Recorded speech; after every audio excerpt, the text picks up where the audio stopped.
Matteo De Chiara, bonjour. Merci d'avoir accepté cet entretien.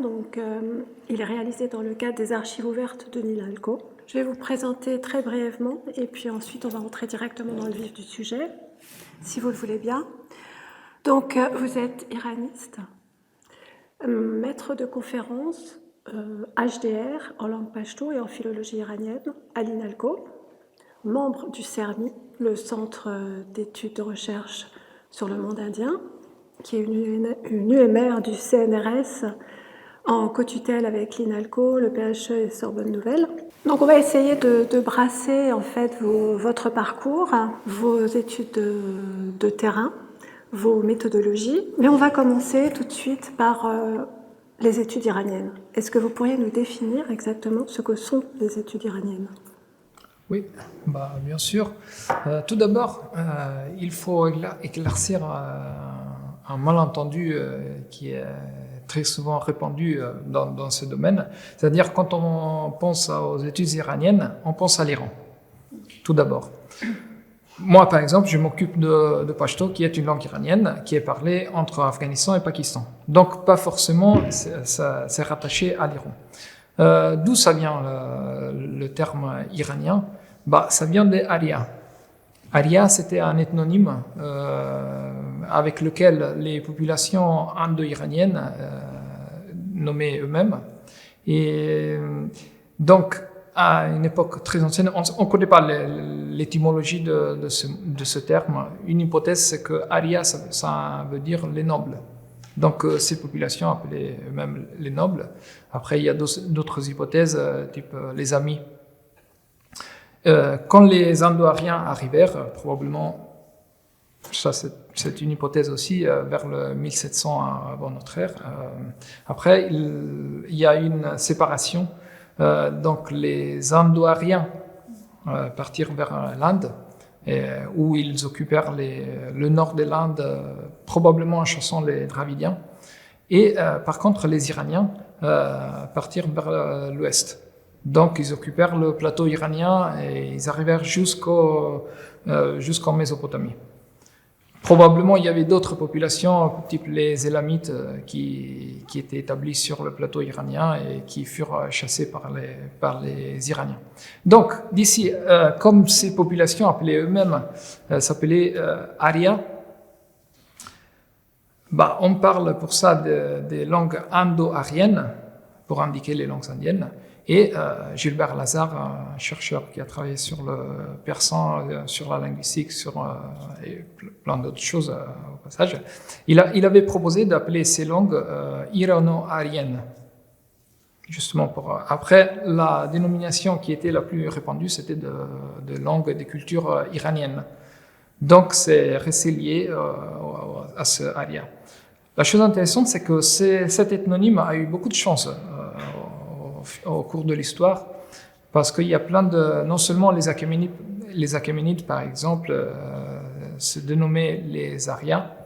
Donc, par exemple, Darius, il dit moi, je suis Darius, le fils de l'Aria. Mais il y a aussi d'autres populations qui, par exemple, ça suffit de penser aux Alans. Alan, l'ethnonyme, ça vient de Aria pour un changement phonétique. Ou ça suffit de penser à l'un des deux dialectes de l'Ossète d'aujourd'hui, parlé dans le Caucase, qui est le dialecte Iran. Donc voilà, c'est toujours le même ethnonyme. À l'époque ancienne, l'Iran s'appelait la Perse. Donc les Achéménides étaient les Persans. Littéralement, les Grecs les appelaient les Persans, etc. À l'époque moderne, donc disons au XXe siècle, les rois de la dynastie Pahlavi décidèrent de renommer, de changer le nom de leur pays de Perse en Iran, pour se rattacher à cet héritage. Donc, si c'était vrai d'un côté, c'est-à-dire qu'ils ont donné une nouvelle vie à cet ethnonyme, de l'autre côté, ce qu'ils ont fait, c'est aussi d'essayer un peu de s'approprier de l'ethnonyme pour eux-mêmes. C'est pour ça que, par exemple, pendant les cours de philologie iranienne, très souvent, il y a des étudiants afghans aussi. Et la première chose qu'ils disent, la première objection, c'est que oui, mais nous, on n'est pas iraniens. Et pourquoi on doit faire des études iraniennes? Donc, il faut bien expliquer que, effectivement, les langues et cultures iraniennes sont toutes les langues qui sont répandues de la Syrie jusqu'en Asie centrale et du Turkménistan, le Caucase et jusqu'au sud, même en Oman. Oui, c'est ça. Donc, en fait, il faut bien préciser dès le départ ce que recouvre en fait le champ des études iraniennes, parce que c'est vrai, on a tendance à croire que c'est uniquement focalisé sur l'Iran. Est-ce que vous pouvez nous décrire les problématiques qui sont mises en avant dans ces études iraniennes? Oui. Donc, on parle de population iranienne, ce qui justifie la dénomination aussi des études iraniennes, à partir de l'époque ancienne. Donc, les premières attestations probablement sont, à part les inscriptions assyriennes, c'est Hérodote. Hérodote qui est probablement le premier anthropologue de l'histoire, si l'on veut, donc qui s'intéresse même à sa manière, qui n'est pas forcément scientifique, mais il s'intéresse aux traditions, aux cultures de toutes ces populations. Donc les études iraniennes, finalement, s'occupent de l'histoire, de la géographie, des études en sciences sociales en général, concernant les populations iraniennes en sens large. Et donc on commence par les Mèdes, qui sont probablement les premiers, les Achéménides. Probablement on a trouvé l'inscription des Mitanni. Probablement il s'agit d'une inscription aryenne ou indo-iranienne ou même déjà iranienne. On n'a pas trop de certitude, ça se perd un peu dans l'Antiquité, donc on n'a pas trop de sources parallèles. Mais voilà, donc à partir des Mèdes et des Achéménides, on arrive jusqu'à notre époque. Donc les études iraniennes concernent plusieurs époques et plusieurs domaines géographiques, plusieurs disciplines, donc c'est un domaine très vaste. Est-ce que vous vous situez où dans ce domaine? Moi, personnellement, j'ai fait des études de linguistique et de philologie, donc je me considère un peu un philologue. D'ailleurs, j'ai aussi travaillé sur un texte écrit dans une langue d'époque moyenne, le khotanais, utilisé en Asie centrale. Donc, on parle du Soudanavadana khotanais.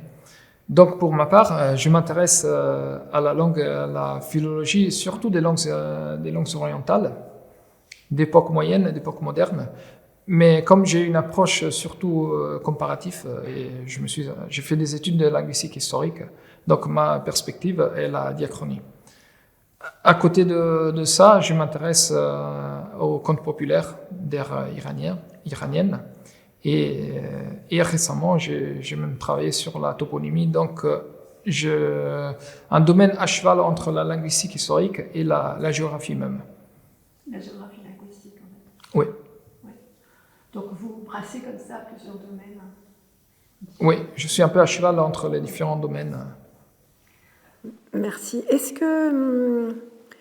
qu'il y a dans les études iraniennes telles qu'elles sont menées à l'INALCO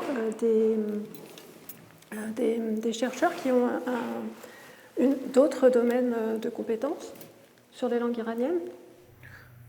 Oui, à l'INALCO, déjà, on a les licences pour 3 langues iraniennes en particulier, c'est-à-dire le kurde, le persan et le pachto.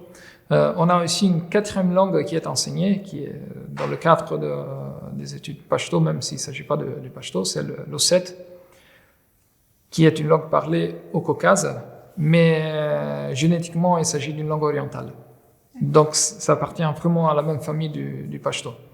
Et parmi les enseignants-chercheurs dans ces domaines, effectivement, on a tous des spécialisations différentes, ce qui est pas mal parce qu'on a des spécificités complémentaires. Donc, il y a des chercheurs qui s'intéressent à la littérature, surtout, mais aussi à la poésie, à la métrique, qui travaille sur la traductologie, sur la poésie classique persane par exemple, ou sur la prose contemporaine, et à la linguistique de l'ère ossète du Caucase, et à la mythologie, qui est très intéressante. Pas mal de choses. Ouais. Donc vous êtes quand même linguiste et philologue, hein, d'abord. Est-ce que vous pourriez nous décrire un peu les grands domaines de la philologie iranienne? Oui, alors, on a parlé des langues iraniennes qui sont répandues de l'ouest en Syrie et en Turquie. Donc là, on parle du kurde, du zazaki aussi, et d'autres langues, et qui arrivent jusqu'en Asie centrale. Par exemple, en Asie centrale, on a une petite langue considérée proche des langues du Pamir, le sarikoli. On ne sait pas s'il y a encore parlé, mais c'est la langue la plus orientale. Le pashto est aussi à la frontière avec les langues indiennes. Donc c'est l'une des langues les plus orientales, et le baloutchi au sud. Et après, ces langues sont parlées au nord dans le Caucase et au Turkménistan, et au sud, tout le plateau iranien, jusqu'à il y a même une petite langue, le kamzari, qui est parlée de l'autre côté, donc dans la péninsule arabe. Il faut dire qu'il y a une grande diaspora aussi. Donc des locuteurs de langues iraniennes sont répandus un peu partout dans le monde entier. Comme j'ai dit, l'histoire de la philologie iranienne commence probablement avec la découverte des inscriptions achéménides. Donc le premier domaine où se manifestent les études philologiques pour les langues iraniennes, c'est l'interprétation des textes, et en particulier des inscriptions. Il y a plusieurs royaumes qui ont laissé des inscriptions, par exemple les Achéménides, on a déjà dit, mais aussi on a quelques inscriptions des Arsacides, c'est-à-dire des Parthes. On a des inscriptions des Sassanides, qui sont les successeurs des Achéménides, où ils se présentent comme tels. Et on a des inscriptions des Bactriennes, donc du côté oriental des langues iraniennes, qui sont très intéressantes. Par exemple, il y a l'inscription trilingue de Surkotal, et des Kushana et des différentes populations. Ça, c'est un premier domaine. Après, il y a l'étude des textes religieux. Donc, il y a plusieurs religions qui utilisent des langues iraniennes pour véhiculer leur doctrine. Avant tout, il y a le zoroastrisme, avec le texte sacré qui est l'Avesta. Écrit en une langue ancienne, l'avestique, avec des caractéristiques très ambiguës. C'est-à-dire, on ne sait pas quel était le statut de l'avestique, si ça n'a jamais été parlé, si c'était juste une langue magique, si c'était une langue... on ne sait pas trop. Ensuite, il y a le pahlavi, qui est le moyen persan, qui est aussi utilisé pour rédiger des textes avestiques. Après, il y a d'autres langues qui sont utilisées pour les textes du manichéen. Donc Mani, on sait, c'est le prophète du manichéisme, le fondateur du manichéisme, vécu au IIIe siècle. Il était un type assez génial, parce qu'il avait compris, il se considérait un prophète à la manière de Zoroastre, du Bouddha et de Jésus-Christ. Sauf qu'il disait que mon point de force par rapport à eux, c'est que moi j'ai laissé quelque chose d'écrit, alors que eux ils ont une doctrine qui est orale et qu'on a mis à l'écrit successivement. Et donc il a écrit en sogdien, il a écrit en pahlavi au moyen persan, et il a écrit en parthe. Il a laissé des textes doctrinaires. Après, du côté oriental, on a tous les textes qui sont liés au bouddhisme. Donc, par exemple, le kotané qui est utilisé pour rédiger des textes bouddhistes, le sogdien aussi. Et après, il y a tous les documents concernant l'administration. On a retrouvé non seulement les tablettes achéménides, mais on a retrouvé, par exemple, Nicholas Sims Williams récemment a terminé de publier les volumes sur les documents administratifs bactriens. Et il y a de nombreux textes, par exemple le texte du Mont Moog, etc., dans d'autres langues. Donc ça, c'est les différents échantillons de textes qu'on possède. Et après, bien évidemment, tout ça, c'est avant l'arrivée des Arabes et avant l'arrivée de l'islam. Donc à partir disons au 7e, 8e siècle, on commence à avoir non seulement des descriptions des voyageurs, des conquérants arabes, mais on a aussi des productions islamiques en terre, dans le domaine des langues iraniennes. Donc, par exemple, là, il y a toute la poésie persane, il y a la poésie pachto aussi, la poésie kurde, qui sont les langues les plus intéressantes, mais non seulement. Donc, il y a une grande production littéraire. Après, un autre domaine de la philologie iranienne porte sur la description de langues qui ne sont pas écrites. Dans la famille des langues iraniennes, il y a seulement, on peut dire, même pas une dizaine de langues qui sont réellement écrites, donc à part le persan, le kurde, le pachto, mais on a aussi le balochi, on a des textes en mazanderani et d'autres petites langues qui sont écrites, mais pour la plupart, il s'agit de langues orales, uniquement parlées. Donc l'un des intérêts des langues de la philologie iranienne porte sur la description de ces langues, de ces parlers non écrits, qui étaient considérés, jusqu'à il y a très peu de temps, ils n'étaient pas vraiment considérés. Donc c'était juste les linguistes scientifiques qui s'intéressaient à cette description. On a commencé déjà début XXe siècle, même avant au XIXe siècle. Aujourd'hui, par contre, ça c'est un fait très positif. Il y a les universités aussi locales. Par exemple, en Iran, il y a plein d'études qui portent sur la dialectologie. Donc c'est vraiment un nouvel intérêt qui permettra sans doute de conserver beaucoup de données, de préserver aussi de nombreuses langues. Donc en fait, on peut imaginer qu'il y avait beaucoup plus de dialectes et que ces dialectes ont été perdus par le seul fait qu'ils n'étaient pas écrits et qu'on ne s'intéressait peut-être pas à eux. C'est ça ?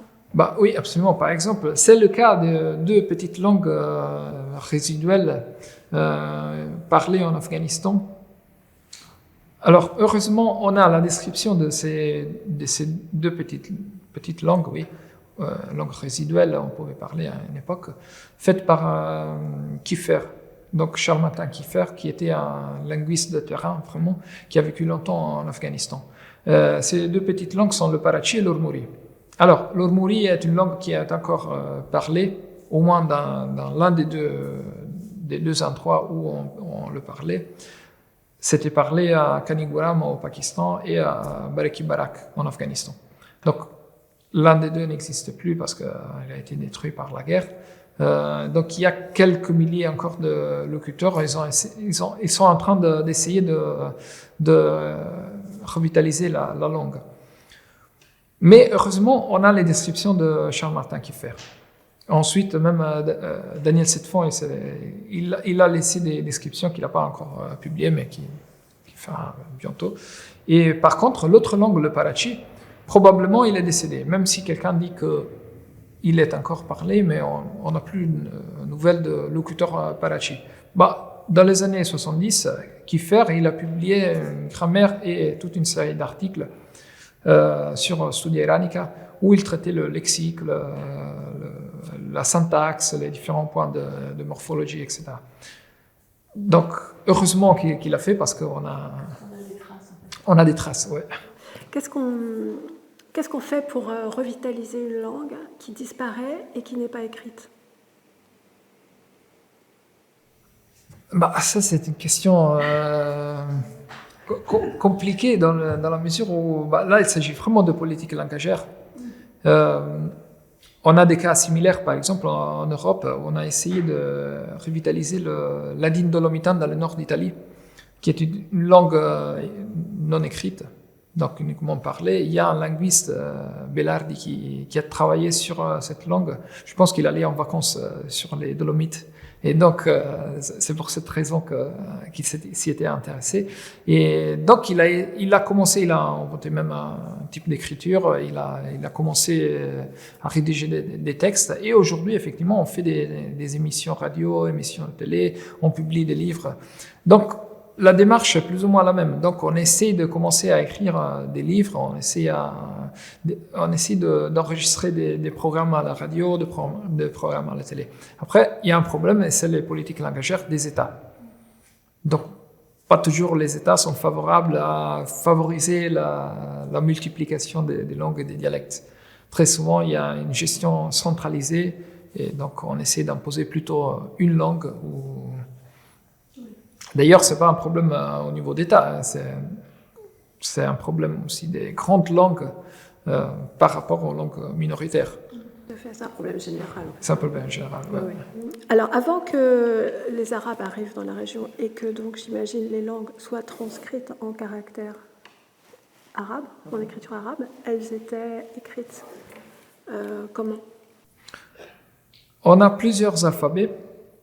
Donc, pour les inscriptions achéménides, on utilise un alphabet cunéiforme, qui n'est pas le même cunéiforme que celui utilisé pour le sumérien ou pour l'assyrien ou le babylonien, mais c'est un nouveau type de cunéiforme. Après, on a écrit quelques articles essayant d'étudier quel est le ratio de ces cunéiformes. Je ne sais pas si on arrive vraiment à trouver une solution. Donc ça, c'est un premier type. Après, on utilise surtout des graphies dérivées de l'araméen. Donc l'araméen, une langue sémitique, était utilisée comme langue de l'administration des différents empires. Même sous les Achéménides, on utilisait l'araméen aussi pour l'administration. Et donc, il y a toute une série d'alphabets dérivés de l'alphabet araméen. Donc, tous les textes, par exemple, zoroastriens, sont rédigés dans des alphabets dérivés de l'alphabet araméen, avec des simplifications ou des complications. Par exemple, l'alphabet utilisé pour le Pahlavi est très compliqué, parce qu'il y a eu une telle simplification, on passe des 22 lettres aux 13 lettres, avec confusion par exemple, le Vav est écrit comme le Noun, donc ce qui rend vraiment difficile parfois de lire les mots. Et ça, c'est l'un des problèmes de la philologie iranienne, c'est un défi. C'est un vrai défi parfois, par exemple, le Denkard, il est très ambigu. Donc déjà, il s'agit probablement d'une synthèse de la doctrine, donc vraiment, c'est des mots-clés. Parfois, c'est des apax, donc des mots qui apparaissent une seule fois. Et en plus, parfois, on a du mal à les lire, donc les comprendre. Et sinon, du côté oriental du plateau iranien, on utilise même l'alphabet grec pour les inscriptions bactriennes et pour les documents administratifs des Bactriens, des Kushana, à l'époque Kushana. On utilise le brahmi d'origine indienne pour rédiger les textes cotanés. Et bien évidemment, le génie Mani, donc il avait inventé un alphabet. Ce qui est très bien parce que l'alphabet qu'il a inventé, c'était un alphabet phonétique. Pour la plupart, il s'agit d'alphabets qui ne font pas vraiment les distinctions entre les différents sons. Mais Mani, il a vraiment créé un alphabet phonétique, donc on sait exactement quelle était la prononciation de la langue au IIIe siècle. Ah oui. Ce qui est génial, c'est vraiment un pionnier pour l'époque. Comment est-ce qu'on a découvert comment fonctionnait cet alphabet? Parce qu'il y a des textes en parallèle, il y a des textes multilingues. Et donc il était écrit avec quel type de signe? Complètement différent ou ça reprenait un alphabet qui existait? Le modèle probablement reste toujours l'alphabet araméen. Donc lui, il était de Ctésiphon, donc il a vécu dans ce milieu. Donc probablement à partir de cet alphabet, mais il a précisé, il a amélioré des choses. Donc il a créé vraiment un système qui est très bien. Pour nous, c'est très bien. Oui, j'imagine. Ça facilite un peu les choses. Oui, ça permet au moins de comprendre un peu ce qu'il disait. Parce qu'en fait, pour être philologue et travailler donc sur toutes ces langues, il faut aussi avoir une connaissance extrêmement étendue de toutes ces écritures. Moi, je ne connais pas toutes les écritures, je ne peux pas tout lire. Je n'ai pas mentionné, par exemple, l'alphabet syriaque qui est utilisé pour des textes chrétiens ou l'alphabet de l'hébreu utilisé pour le judéo-persan. Oui, d'un côté, il faut lire, mais après, c'est pas obligatoire de connaître tous les alphabets. On a des transcriptions, donc les philologues ont créé, disons, des systèmes de transcription des différents alphabets pour appliquer aux différentes langues. Donc, très souvent, on travaille en transcription, on ne lit pas les textes originaires. D'accord. Sauf si on veut travailler sur un texte spécifique. Oui, voilà, C'est-à-dire- expliciter vraiment un texte ou un manuscrit qui vient d'être trouvé. Par exemple, quand j'ai préparé l'édition critique du Soudan-Hamadan à Cotonou, là j'ai dû lire le Brahmi, l'alphabet Brahmi. Là j'ai dû lire tout le manuscrit, ce qui est assez amusant d'ailleurs. C'est amusant, oui. Oui, c'est amusant. On va se recentrer plus maintenant sur le pachto. Donc, votre domaine d'étude. Hein. Comment est-ce que vous pouvez nous décrire en fait cette langue? Comment est-ce que vous la décririez? Tout d'abord, le pachto est une langue iranienne orientale. On l'a classé comme sud-oriental, nord-oriental, peu importe. C'est des trucs conventionnels des linguistes. Il s'agit probablement de la plus importante parmi les langues orientales en termes de locuteurs, parce que c'est une langue parlée par 50-60 millions de personnes. Le pachto, pour moi, comme je suis dans ce domaine, bien évidemment, c'est une langue très intéressante, parce que elle a une grammaire très structurée, même très rigide. On peut comparer le pachto un peu à l'allemand. Donc avec des déclinaisons, avec une structure du verbe vraiment très carrée. Il y a des procédés synthétiques qui permettent d'exprimer beaucoup d'informations avec très peu d'éléments, des particules. Par exemple, il y a une particule, le ba, en clitique, qui permet de désactualiser l'action. Et nous, on ne peut pas traduire immédiatement, mais alors qu'avec un ba, on comprend tout de suite par exemple, la répétition d'une action. Nous, on a besoin de tournures pour expliciter un peu la chose. Donc, c'est très synthétique. Donc, pour moi, qui m'intéresse à la grammaire, il s'agit d'une langue très structurée, donc très facile de ce côté-là. Après, à l'oral, il s'agit d'une langue un peu compliquée, parce que c'est parlé de manière très rapide, et donc c'est pas toujours évident de comprendre ce qu'un Afghan est en train de dire.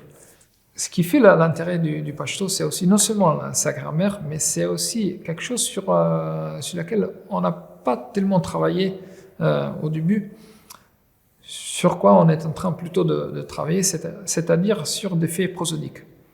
Alors la prosodie, les faits d'accent sont très importants dans les langues, même si très souvent on n'a pas moyen de les exprimer à l'écrit, et on ne fait pas de collection de ça. Moi aussi, pour ma thèse, j'ai travaillé sur la phonétique historique du pachto, et je ne me suis pas du tout intéressé à l'accent. Alors, il se fait que ça, c'est quelque chose sur quoi je réfléchis, ça fait des années, surtout pendant mes cours. Je comprends la vitesse du parler des Afghans. Probablement, on peut l'expliquer par un jeu d'accent. Alors, il faut dire qu'en pachto, on distingue des groupes accentuels. Il n'y a pas vraiment un accent de mot précis. Oui, les mots, on peut donner un accent à un mot, mais comme il y a plein de relateurs, donc des prépositions, postpositions, circumpositions, donc il y a des groupes accentuels, adjectif plus nom, etc. Et le verbe se place toujours à la fin. Ce qui veut dire qu'il faut se dépêcher pour arriver à la fin de la phrase, parce que c'est le verbe qui donne vraiment le noyau sémantique de ce qu'on veut dire. Et comme il y a des groupes accentuels, parfois on peut trouver, je sais pas, une dizaine de mots, mais que 3 accents principaux.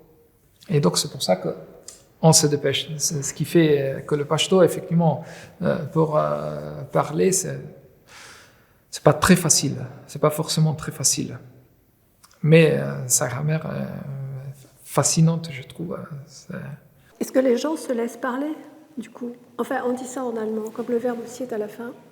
Ça permet aux gens de ne pas couper les autres en plein milieu d'une phrase, en fait, puisqu'il faut attendre le verbe. Donc, du coup, les personnes peuvent parler, et puis ensuite on reprend, etc. Il y a la même chose en pachto? Oui, exactement la même chose.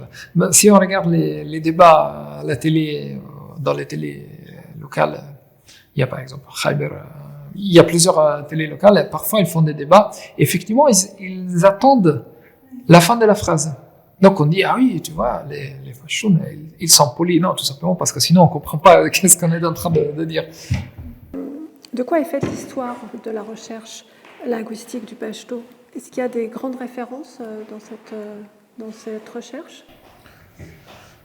Oui, disons, l'histoire des études pachto commence au 19e siècle. Même un peu plus tôt, on avait commencé déjà à recueillir des données, des mots, des listes de mots, etc. Mais donc, à la fin du 18e siècle, il y a déjà William Jones qui affirme que le pachto est une langue sémitique, sur la base de ressemblances de deux mots en particulier. Ce qui n'est pas le cas. Le pachto n'est pas une langue sémitique. Tout simplement, il a été écrit avec des caractères arabes, modifiés pour s'adapter à la phonétique du pachto. Mais c'est à partir de là qu'on commence à s'intéresser au pachto, vraiment. Donc, il y a ça, et ensuite, c'est les Anglais. Malheureusement, c'est des raisons militaires. Très souvent, c'est ça ce qui motive. Par exemple, il y a un grand, c'était pas un chercheur, c'était un militaire justement anglais, Raverty, qui précise dans la préface à son dictionnaire, il a écrit un dictionnaire, une grammaire, il a écrit plusieurs ouvrages sur le pachto, et il précise qu'il faut s'intéresser aux langues et aux dialectes, aux grammaires des populations qu'on a l'intention de conquérir. Donc, la motivation est toujours militaire. Mais le bénéfice, c'est que nous possédons, par exemple, le dictionnaire de Raverty, publié en 1860, il est excellent. Et même, il est valable même aujourd'hui. Au moins pour une région spécifique, c'est-à-dire la région de Peshawar, de Swat, du côté pakistanais. Et donc, il y a les recueils des Anglais. Ensuite, il y a un Français qui est Darmé Setter, qui a laissé un excellent ouvrage et qui est probablement le premier qui finalement définitivement classe le pachto comme une langue iranienne et pas comme une langue indienne comme on l'avait proposé, ou une langue sémitique, ou avec d'autres rapprochements fantaisistes. Donc il l'a défini. Mais c'est à la fin du 19e, début du 20e siècle que finalement les études pachto entrent dans le domaine plus scientifique avec Wilhelm Geiger dans le Grundriss der iranischen Philologie. Et ensuite, c'est Morgenstern, un chercheur norvégien d'Oslo, qui a publié, c'est d'ailleurs le seul auteur d'un dictionnaire étymologique du pachto, court, réédité en 2003 successivement, mais il nous a laissé plein d'articles et de réflexions sur la diachronie du pachto, de description, non seulement du pachto, mais des langues de l'air, mais c'est lui probablement l'homme le plus important pour les études pachto. Entre disons, il faut préciser qu'il n'y a pas un standard pachto. Même si aujourd'hui on parle d'un pachto standard, c'est une fiction en quelques mesures. On distingue trois dialectes principaux pour le pachto. Un dialecte septentrional, dur, un dialecte méridional doux, et un dialecte intermédiaire, un groupe de dialectes intermédiaires, un manzanei, où il y a une rotation vocalique. Ce qui distingue les deux principaux groupes de dialectes durs et doux, c'est la prononciation en particulier deux phonèmes, c'est-à-dire ch et je au sud, prononcés comme ch et g au nord. Donc, par exemple, gira, la barbe, au nord c'est gira, et char, la ville, c'est char au nord. Alors, disons, le standard est défini comme, disons, le dialecte, une dialecte qui rassemble les dialectes doux et les dialectes mous, ou durs, pardon, et qui est utilisé pour la télé, pour la radio, les journaux, etc. Donc, grosso modo, on exclut les dialectes intermédiaires qui ont une métaphonie waziri, donc effectivement, elles sont très compliquées à comprendre, même pour les pashtuns. Oui, par exemple, un mot d'oreille, c'est le pain ou c'est le repas, donc un terme fondamental. Dans les dialectes manzanais, il devient le lié. Or, si on connaît pas, c'est pas évident de comprendre. Après, un Pashtun, il va comprendre, mais c'est pas obligé. Donc, pourquoi je suis parti sur le standard? C'était pour l'histoire en fait de la langue et surtout pour nous dire s'il faut qu'on apprenne le pashto. Ah oui, non, je sais pourquoi. Parce que je parlais du standard. Donc, normalement, tous les chercheurs qui ont travaillé sur le pashto ont travaillé un peu sur le pashto standard. Par exemple, Mackenzie, qui était un chercheur des années moitié du XXe siècle jusqu'à les 70, et même plus que ça. Il a écrit plusieurs articles sur le pashto. Il parle de pashto standard. Or, c'est un peu une fiction, mais on a aussi 3 descriptions dialectales du pashto qui sont très intéressantes. Donc, une première description, c'est d'un dialecte manzanais, le waziri. Donc, c'est le dialecte utilisé au Waziristan, écrit par un soldat, de l'armée anglaise, Lorimer, en 1902. Donc ça, c'est un travail vraiment pionnier. Un deuxième ouvrage a été écrit à la moitié des années 50 par Penzel, c'était sur le Kandari. À vrai dire, il nomme sa grammaire Kandari, Dialect of Pashto. Bon, il parle de standard Pashto pour le Kandari, mais en fait, c'est une grammaire du dialecte Kandari. Et à la moitié des années 80, il y a Daniel Setfon qui a écrit une grammaire d'un autre petit dialecte, c'est le Zadrani, intermédiaire. Donc, ensuite, on a une description d'un dialecte aussi du Pashto, le Wanetsi, qui peut être considéré comme un dialecte du Pashto ou pas. Même parfois, c'est considéré comme une langue autonome. Il y a des chercheurs, il y a Morgenstern qui a travaillé sur ça, et il y a aussi Sylvain Fogel qui a écrit quelques articles sur ça qui sont très intéressants d'ailleurs. Et ça vaut la peine d'étudier le pashto, bien sûr. D'un point de vue linguistique, c'est génial. Il y a un tas de phénomènes qui permettent vraiment d'avancer sur la théorie. Et en termes si on s'y intéresse d'un point de vue amatorial, oui, c'est intéressant aussi parce qu'il y a plein de traditions, de légendes, de contes qui sont aussi qu'on trouve en pashto. Et pour le linguiste, quel est l'intérêt du pashto? En pashto, on trouve un certain nombre de constructions prototypiques entre guillemets qui sont très utiles aussi pour les autres langues iraniennes. Par exemple, en pashto, on trouve une construction ergative.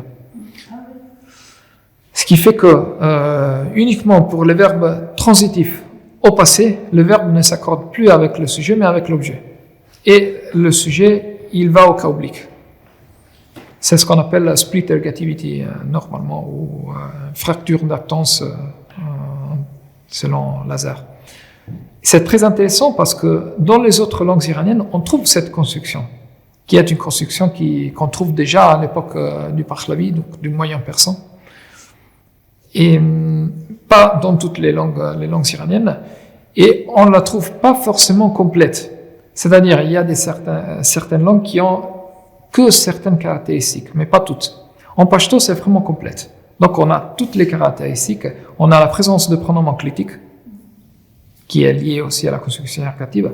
On a une déclinaison avec 2 cas, cas direct et cas oblique, ce qui permet de différencier le sujet et l'objet au passé. Donc, c'est assez importante.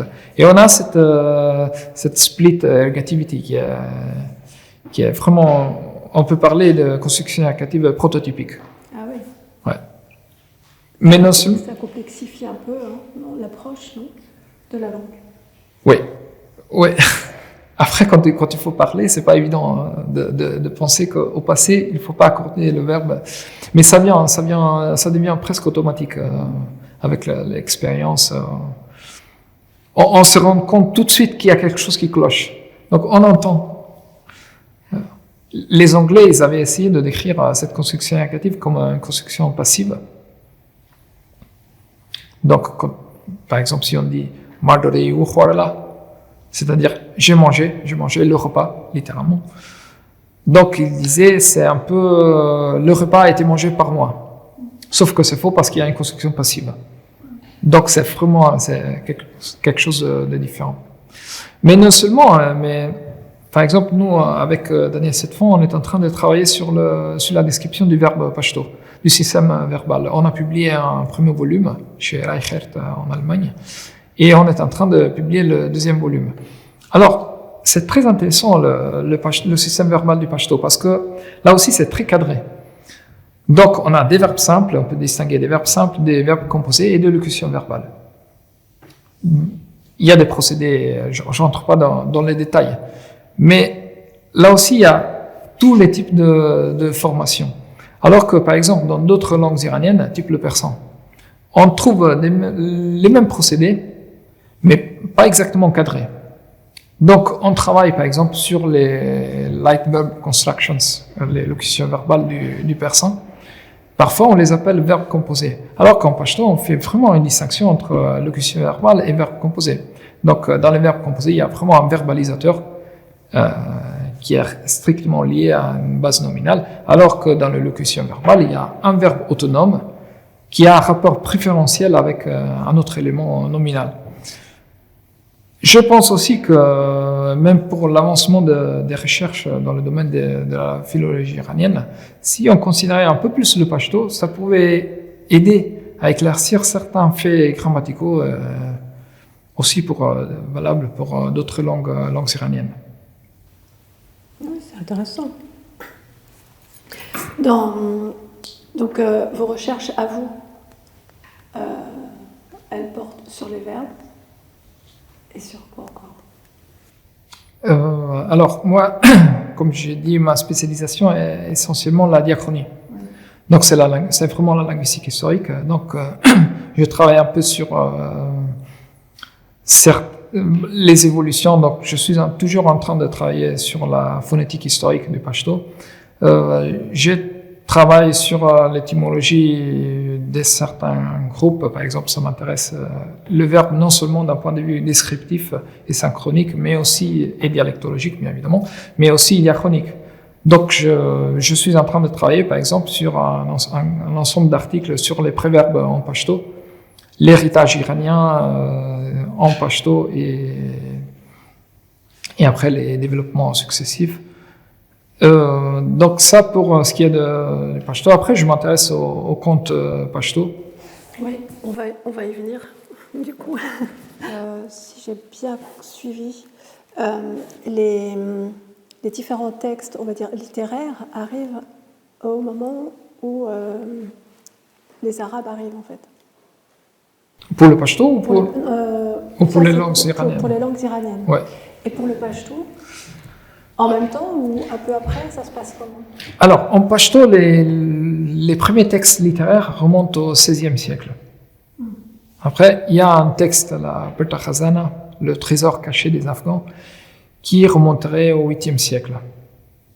Il n'y a pas d'accord notamment entre les Occidentaux et les chercheurs afghans et pakistanais. Les Occidentaux considèrent la Perta Khazana comme une piafraus du XVIIIe siècle. On ne sait pas, disons, on ne peut pas savoir. Par contre, les Afghans, qui ont étudié un peu l'état de la question de la Perta Khazana, ils soutiennent que effectivement la langue est beaucoup plus archaïque. Il y a des termes qui n'étaient plus utilisés au XVIIIe, XIXe siècle. Donc effectivement, il s'agit d'un vrai ouvrage transmis oralement pendant des siècles et après mis à l'écrit juste au XVIIe, XVIIIe siècle. Je sais pas, mais ce qui est certain, c'est que les premiers textes religieux remontent au XVIe siècle. Et c'est principalement des textes religieux. Le premier texte, c'est un texte de la Roshaniya, c'est-à-dire de l'hérésie des Illuminés, qui s'est développée dans la région de Peshawar et Swat en particulier.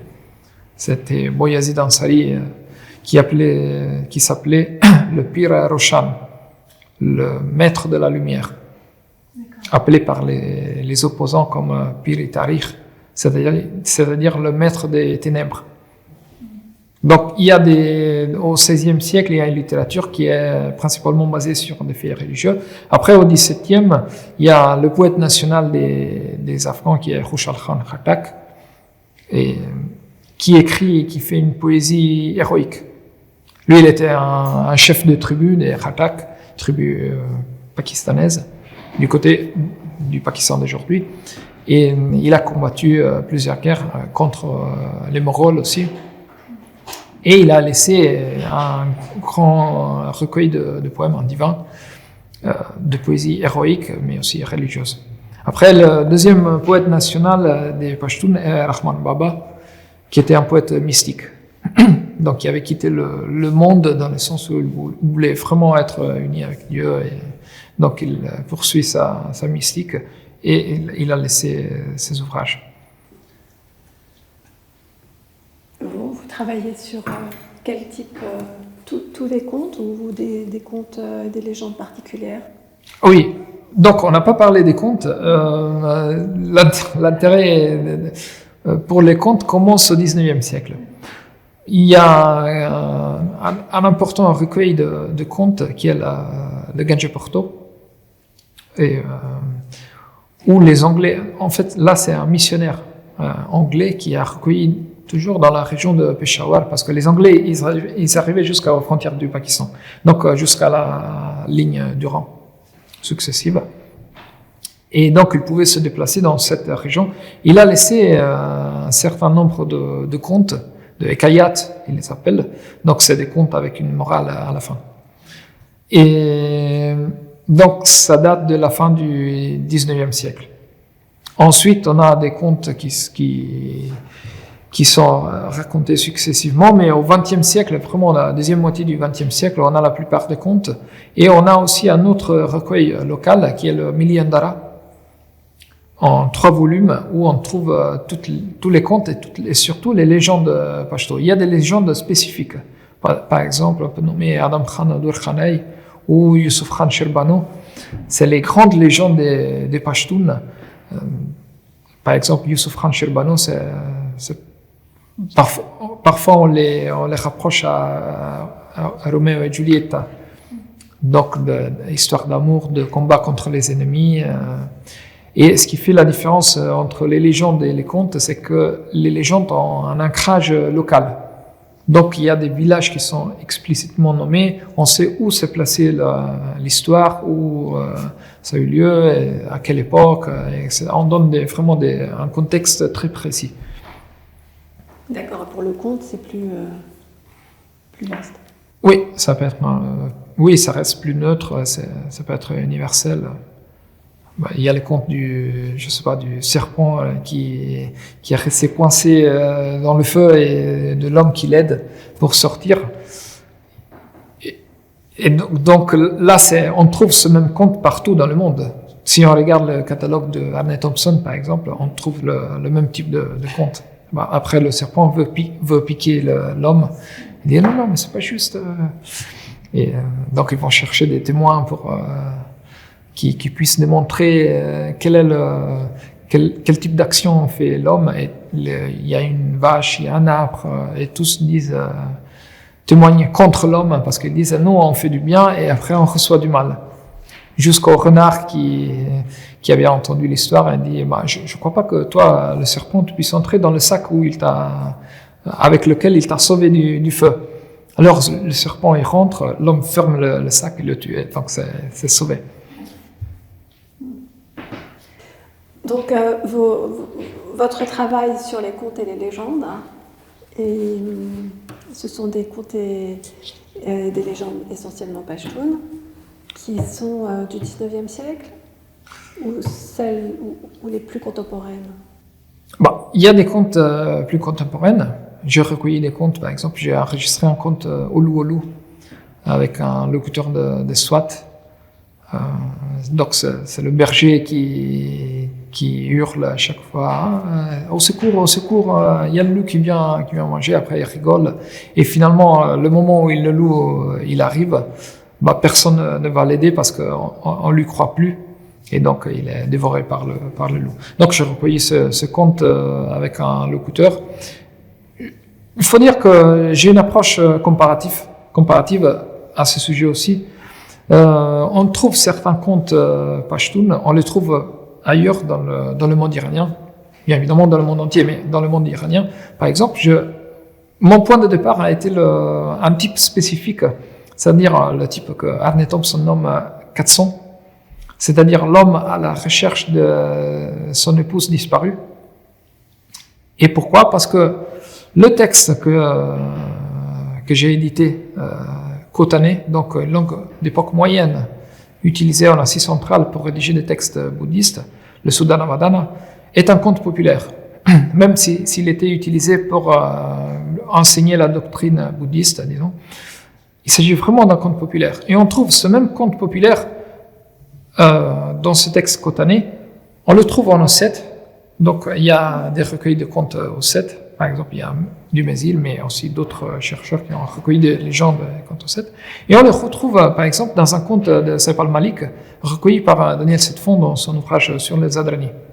On trouve exactement le même type, et même avec des spécificités communes. Par exemple, dans le conte du Sudhanavadana, lui, il doit partir à la recherche de son épouse disparue, qui est bien évidemment une fée, qui s'est envolée suite aux tentatives de la tuer de la part de méchants brahmanas. Donc lui, il part à la recherche de son épouse disparue. Il a un anneau, une bague pour se faire reconnaître par elle, élément commun. Et non seulement il doit ramener avec lui un bâton de fer. Ça, c'est un passage un peu où on comprend pas trop bien le texte Khotanai, mais c'est sûrement de faire. On peut le reconstruire sur la base de l'étymologie, mais surtout sur la comparaison avec les autres contes présents dans les autres langues iraniennes. Parce que dans l'histoire de Saif al-Malik, il doit partir avec 12 paires de sandales en fer. Et dans le conte Ossète, pareil, il y a un bâton en fer qu'il faut ramener. Donc, il y a des éléments vraiment communs et pas forcément dus au contact. Donc, on ne sait pas quelle est l'origine exacte de ces éléments communs. Je voulais savoir comment est-ce que vous travaillez sur ces contes. Vous allez voir les personnes dans les villages, vous leur demandez, vous faites des enquêtes, vous leur demandez, vous enregistrez les gens, vous recueillez leurs histoires qui sont en fait des contes qui sont plutôt à transmission orale. Ça se passe comment? Oui, mon terrain d'enquête, c'est Swat, donc la vallée de Swat dans le nord du Pakistan. Et oui, je vais voir les gens et je vais demander explicitement de me raconter des contes. Après, très souvent, ils rigolent, ils disent non, mais ça sert à quoi? C'est des histoires qu'on nous racontait quand on était enfant, mais ça sert à rien. On peut te raconter plutôt, par exemple, les usages des Pashtuns ou ça. J'ai recueilli tout ça. Bien évidemment, je profite parce que je suis preneur tout ce que je peux. Mais après, je demande explicitement des contes, par exemple, de magie. Donc, oui, parfois, il me raconte des contes, des petites histoires. Je n'ai pas recueilli des longues histoires jusqu'à présent. J'ai eu que des anecdotes, des petits contes, ou des facéties surtout. Ils adorent ça, parce qu'ils aiment bien rigoler. Donc, c'est des petites histoires qui les font rire. Et donc, ils aiment bien raconter ça. Et au début, j'étais inquiet parce que je pensais que très souvent, quand on demande d'enregistrer, on dit non. Tout simplement parce qu'on n'aime pas qu'on enregistre la voix et tout ça. Par contre, eux, ils sont très sympas et ils rigolent bien. Et après, ils demandent de réécouter leur voix. Donc, ils sont très contents. Ah oui, attends, je vais te dire une autre histoire parce que ils aiment bien entendre leur voix. Vous les enregistrez. Vous arrivez aussi à faire des enregistrements visuels? J'en ai jamais fait. Non. Non. Et non, ça pour moi c'est dommage parce que j'ai pas très soigné le côté technique. Je dois avouer. Donc c'était soit avec des systèmes très archaïques, soit même avec le téléphone portable. Donc très souvent, j'ai pas des enregistrements très propres Et j'ai pas des vidéos. Ce qui est bien dommage. Oui, c'est ça, c'est dommage. Ouais. Vous avez des photos? Oui. Est-ce qu'à votre avis, il serait tout à fait d'accord d'être enregistré ou je veux dire visuellement, avec une caméra ou ça les embêterait? Ça dépend. Ça dépend des personnes. Il y a des personnes qui n'accepteraient pas. C'est pour ça aussi que parfois j'ai été un peu découragé. Mais il y en a d'autres, oui, qui accepteraient volontiers. C'est aussi ce que je souhaiterais retourner au Pakistan. Là, c'est pas le moment idéal, disons, pour voyager, mais certainement parce que c'est vraiment des amis, des copains. Et oui, ça c'est quelque chose que je souhaiterais faire. Vraiment de faire des vidéos, de prendre des vidéos, de recueillir un peu plus de témoignages. Vous travaillez donc toujours sur ces comparaisons. Vous allez sortir un livre ou quelque chose sur ces comptes? Vous êtes en train d'écrire quelque chose sur ces comptes? Oui, alors, j'ai travaillé déjà sur les comptes kurdes avec un autre chercheur italien. Donc on a publié un livre de contes kurdes en italien, ça en Italie, chez l'ISMEO, qui est un institut de recherche à Rome. Et on est en train de faire sortir un livre sur les contes ossètes. Donc en préparation, j'espère pouvoir terminer d'ici la fin de l'année. J'envisage la publication d'un livre en italien sur les contes pachto, avec une longue introduction sur la culture des Pashtuns. Donc ça d'un côté. De l'autre côté, avec Daniel Setfond, on a un projet au CERMI pour l'étude des contes pashto. Ça, par contre, c'est pas une étude descriptive, mais c'est plutôt une étude typologique du type de ce que Marie-Louise Tenez a fait pour les contes français, moi j'aime bien Bremont. La famille séparée, c'est effectivement c'est un article génial où il arrive vraiment, il donne une interprétation typologique de certains contes. Donc nous on souhaiterait faire quelque chose de similaire pour les contes pashto. Et du coup, vous avez réussi à enregistrer beaucoup de contes. Vous travaillez sur un grand nombre de contes. Pas vraiment. J'ai pas enregistré beaucoup de contes. Peut-être j'en ai 4 ou 5.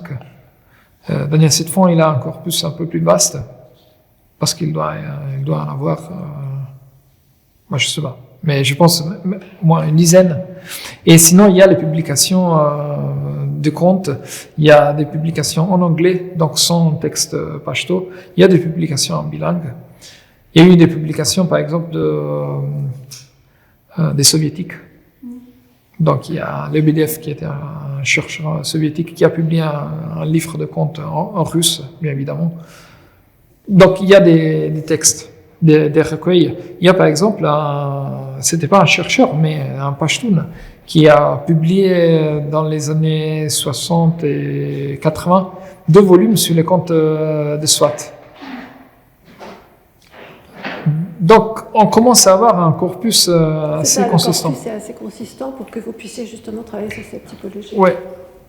Et on n'est pas forcément obligé de recueillir des contes nouveaux. Ouais. D'autant plus que là, en fait, on aurait dû se dépêcher un peu parce que je pense que les contes sont vraiment en train de mourir. Parce qu'avec l'arrivée de la télé, d'Internet et tout ça, on raconte de moins en moins. Moi, quand j'étais en 2006 pour la première fois à Swat, on avait une télé petite comme ça, en noir et blanc, et qui marchait pas tous les jours parce que on coupait l'électricité. Donc parfois, on était obligé de rester, comme il faisait froid parce que c'était en hiver, on était obligé de rester sous les tapis pour se chauffer dans une chambre. Et là, on se racontait des anecdotes, des facéties, des petits contes, des petites histoires. Là, c'était génial. Mais là, maintenant, l'électricité est plus stable. On a acheté une nouvelle télé. C'est ça, on se raconte moins d'histoires au coin du feu. Ouais. C'est un peu partout, c'est général aussi. Oui. Et du coup, c'est vrai que ça vaut la peine d'aller recueillir là où on peut Ah oui. les derniers témoignages en fait, de ces contes pour pouvoir les garder, les étudier. On va plus se focaliser maintenant sur vos enquêtes de terrain. On en a un petit peu parlé là. Mais comment est-ce que vous procédez dans vos enquêtes de terrain, aussi bien peut-être pour les enquêtes linguistiques?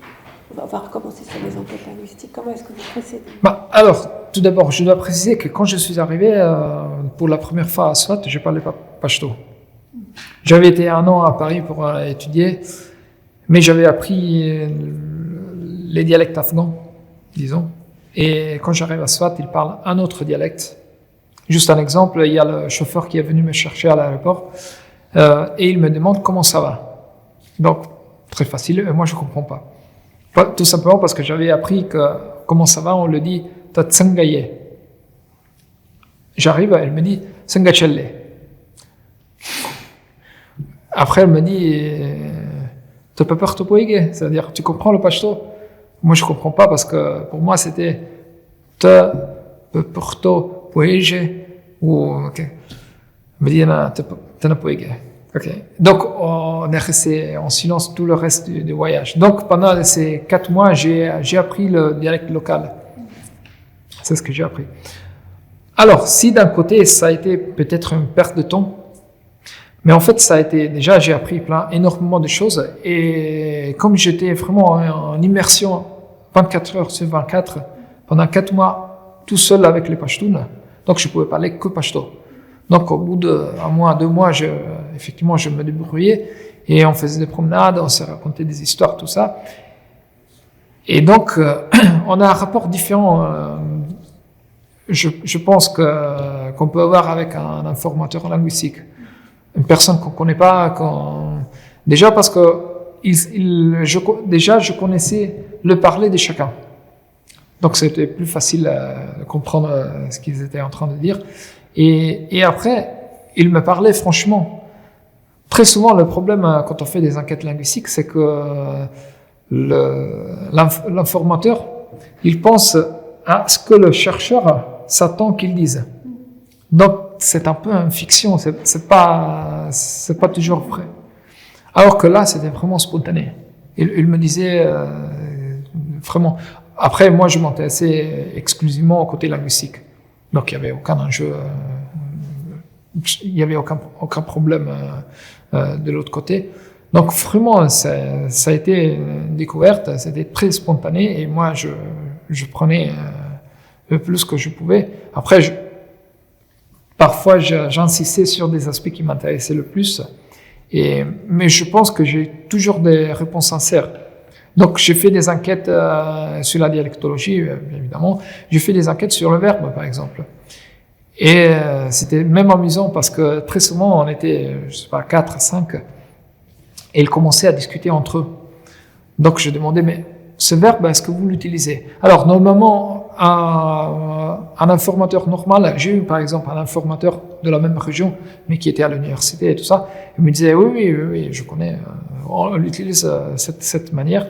Après, je parle avec ces 5 qui disent, non, nous, on n'a jamais entendu. Après, il y en a un qui dit, oui, peut-être, j'avais un ami qui était cultivé, il lisait les textes de la poésie classique, et peut-être ce verbe, si tu le dis, mais nous, on ne l'utilise pas. Donc, effectivement, ça permet de recadrer les données, de recalibrer, alors que quand on fait des enquêtes avec des informateurs un peu plus cultivés et tout ça, c'est très difficile d'avoir une réponse spontanée et objective qu'on puisse exploiter. Donc moi, j'ai fait des enquêtes sur la dialectologie, sur le verbe, parce que c'est de mon domaine, et j'ai fait des enquêtes sur la toponymie.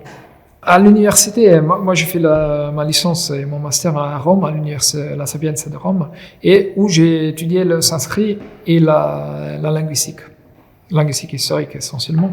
Donc le sanskrit, donc langue classique des textes de l'hindouisme, du bouddhisme, etc.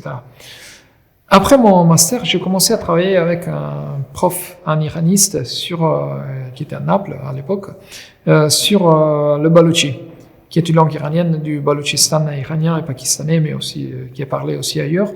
Et lui, il est toujours en train de travailler sur un dictionnaire étymologique de la langue baloutchi.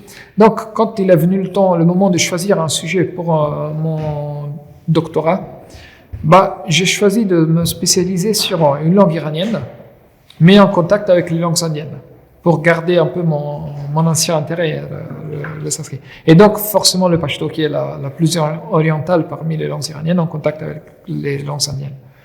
Donc ça, c'est le pashto. Ensuite, même si je faisais une recherche de bibliothèque, si on peut dire, parce que je travaillais sur la phonétique historique, donc j'avais pas vraiment besoin de parler la langue, il me paraissait un peu dommage de ne pas au moins étudier. Donc je suis venu à Paris pour un an.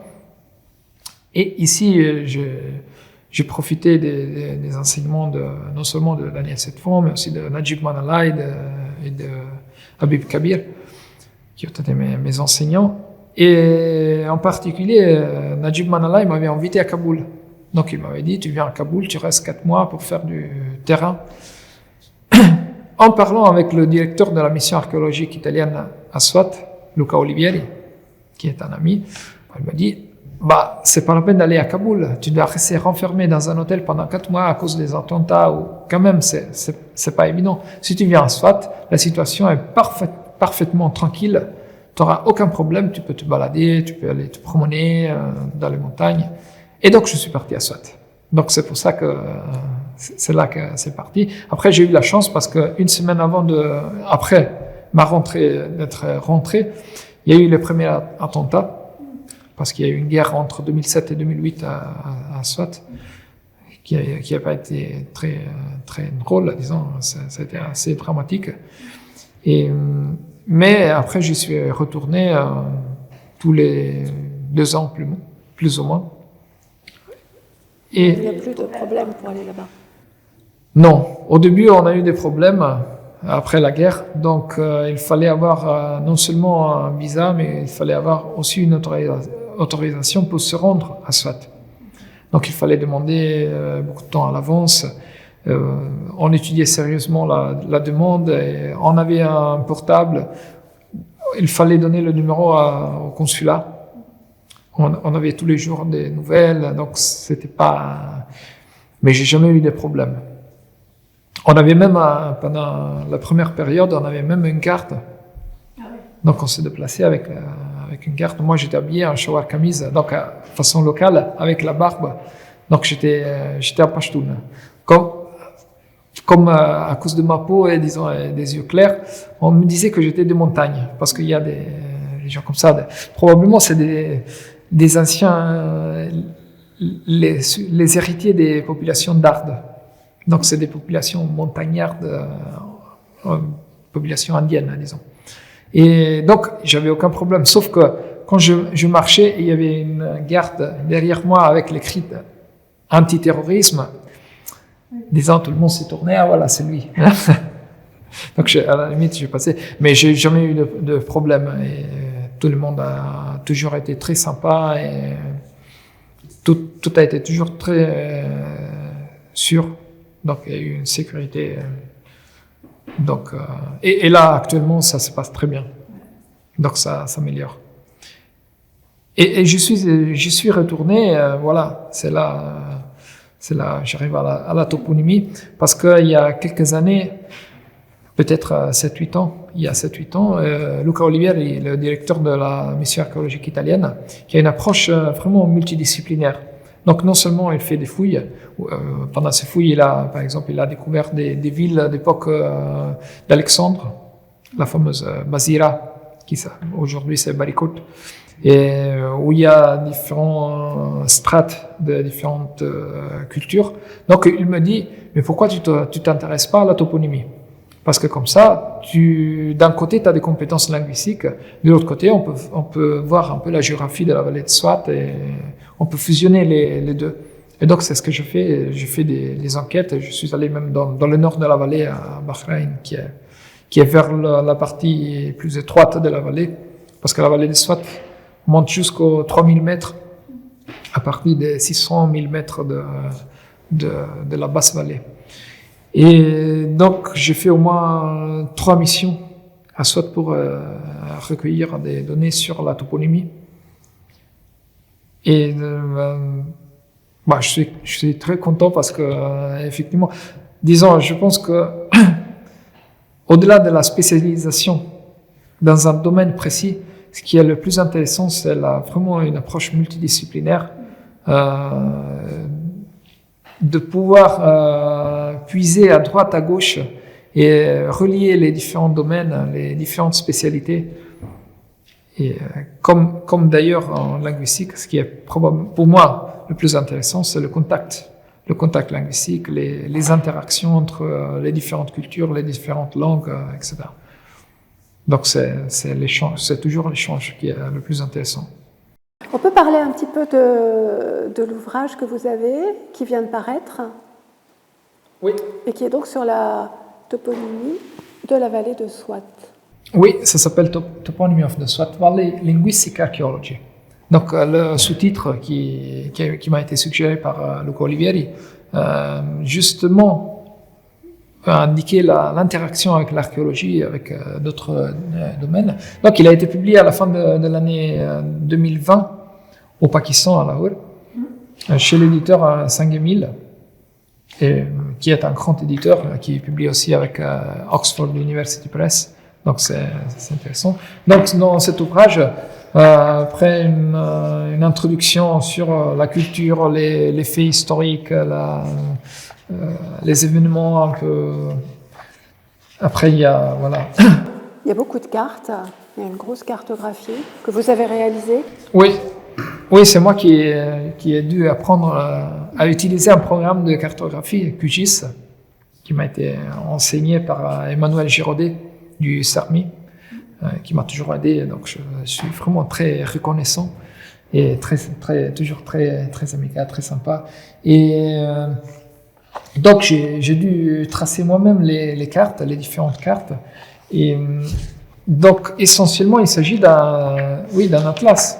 Là à la fin du volume il y a les cartes, je crois il y en a 54, oui, pour chaque partie de la vallée. Et après j'étudie tous les toponymes.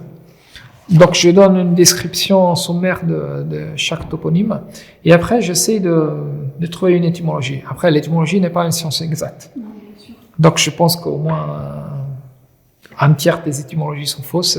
Mais ça donne des indices. Ça donne des indices. Après il y avait rien de similaire qui existait avant, au moins pour Swat. Donc je pense que c'est une bonne base et surtout moi je me suis bien amusé à réaliser. Ça a été même un peu épuisant finalement parce que ça a pris 7 ans. Ah donc, oui, quand même. Oui. Mais dans la vallée de Swat, on parle plusieurs dialectes. Oui.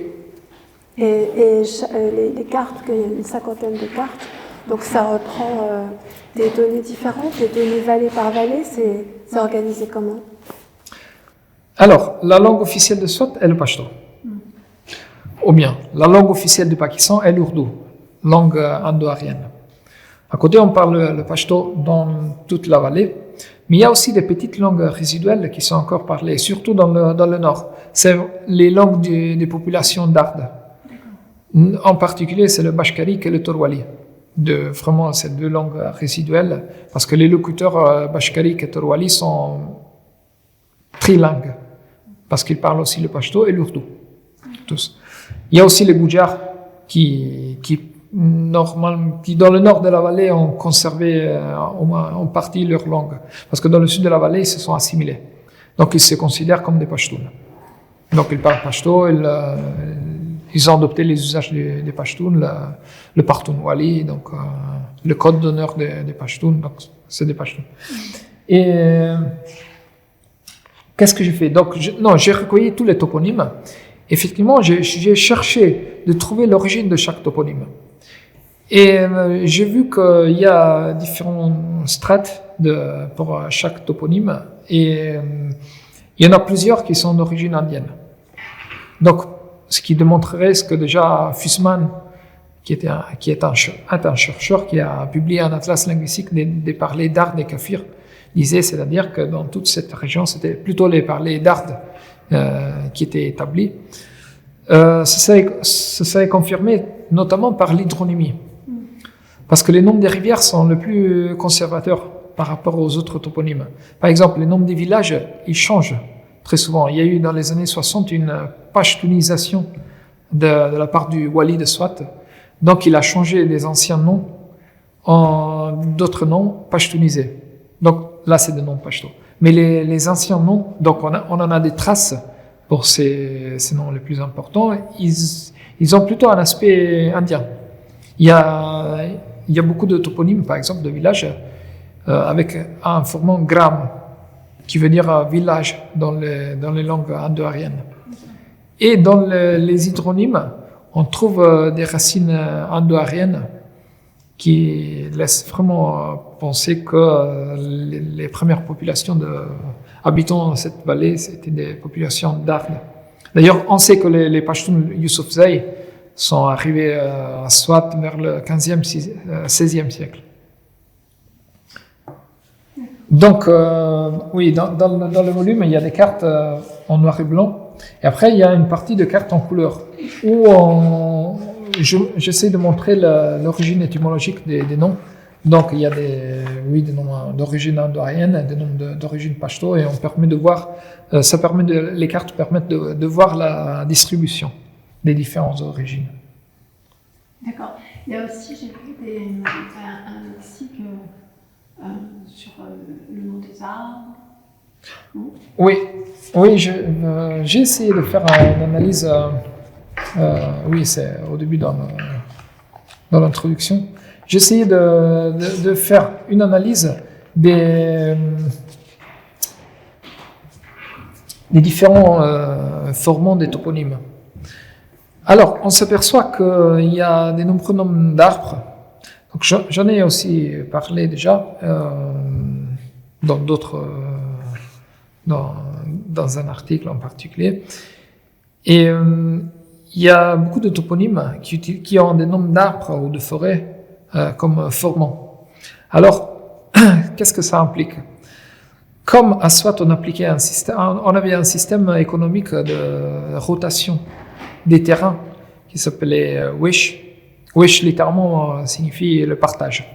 Donc, c'est-à-dire, on partageait les terrains. Et donc, pendant longtemps, il y avait cette rotation. Il y avait 3 types de terrains. Les terrains vers la rivière, les terrains fertiles, donc un peu éloignés de la rivière, mais pas en hauteur, et les terrains en hauteur. Et tous les 5 ans, on tournait. Vers les années 50, ça finit, 50, 60, ça finit ce système de rotation. Mais qu'est-ce que ça implique? Alors, déjà, les forêts n'étaient pas inclus dans le système du partage. Donc, on pouvait couper les arbres comme on voulait. Donc, cette vallée qui était l'Oudiana, le jardin, à une époque ancienne, était probablement recouverte d'arbres. Là, aujourd'hui, on le voit ici, mais il n'y a plus d'arbres. Oui, c'est ça, il n'y a plus d'arbres. Parce qu'on a tout coupé.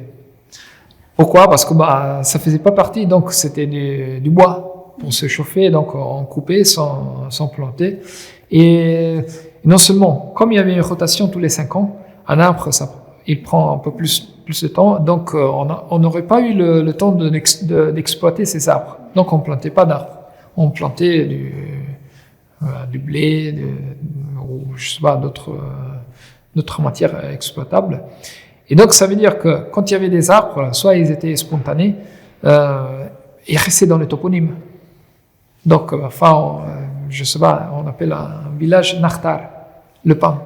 Ça veut dire qu'il y avait un pain. Donc c'était vraiment significatif, et donc on l'appelait comme ça.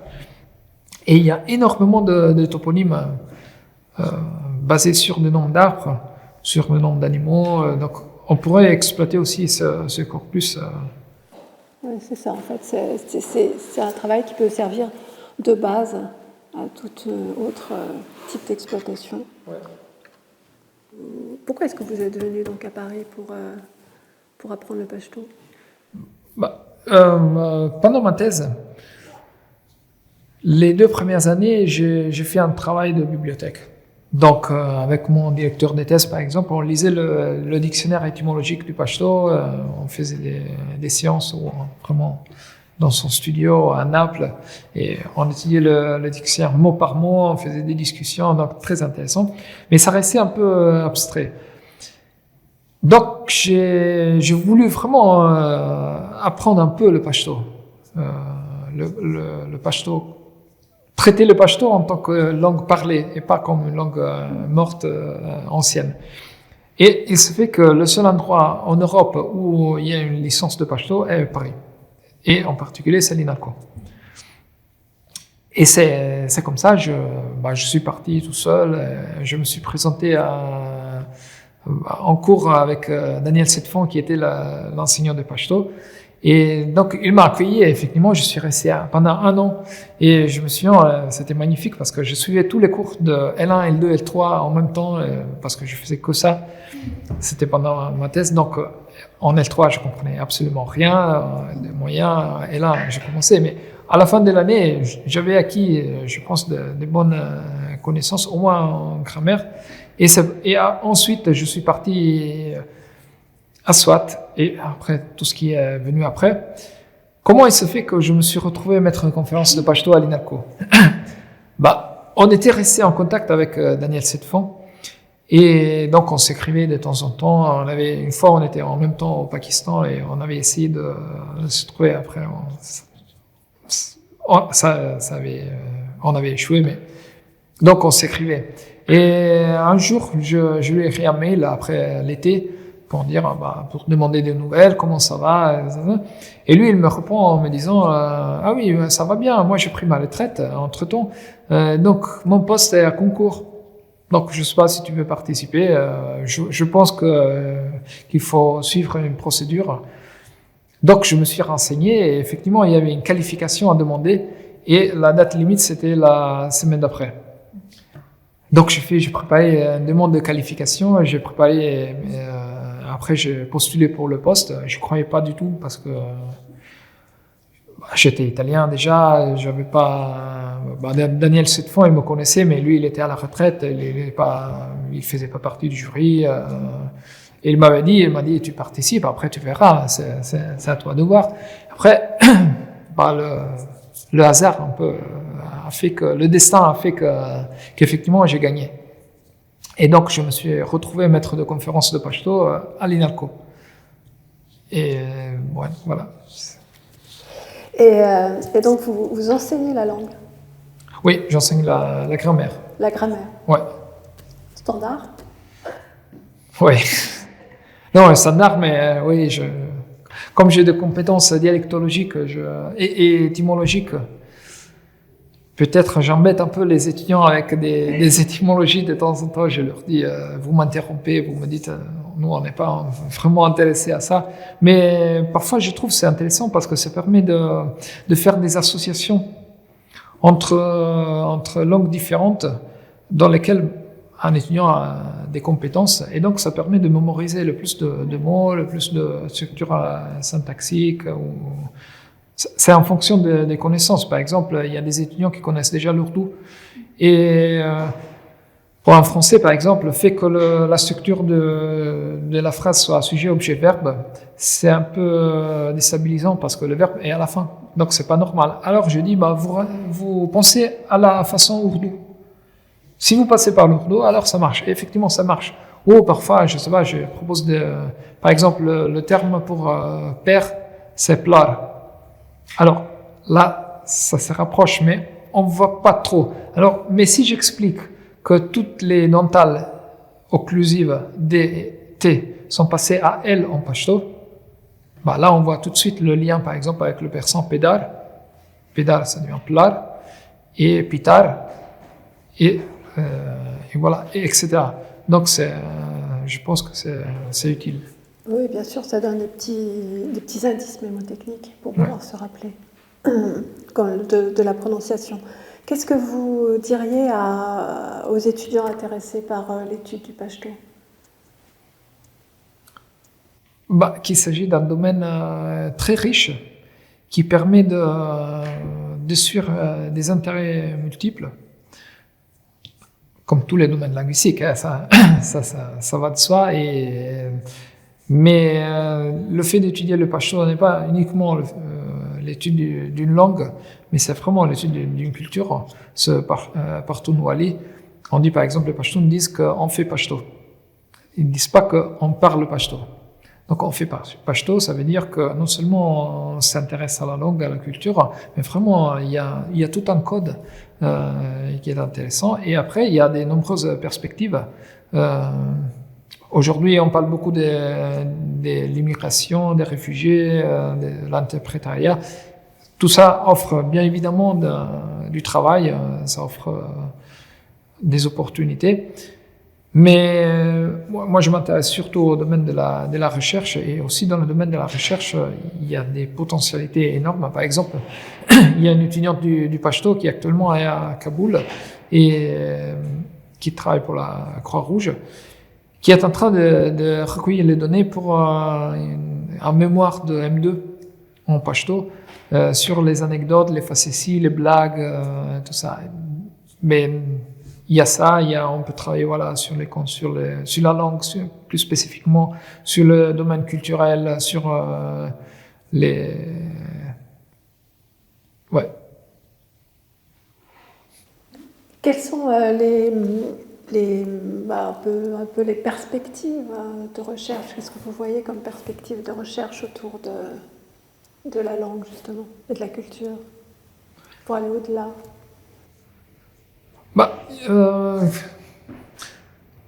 Malgré le fait que le pashto soit une langue parlée par un bon nombre de personnes, parce que 50-60 millions, c'est presque comme l'italien. Malgré ça, on n'a pas vraiment beaucoup d'outils. Donc il y a des grammaires, il y a des dictionnaires, il y a de nombreux dictionnaires, mais on ne s'intéresse pas trop à la langue parlée.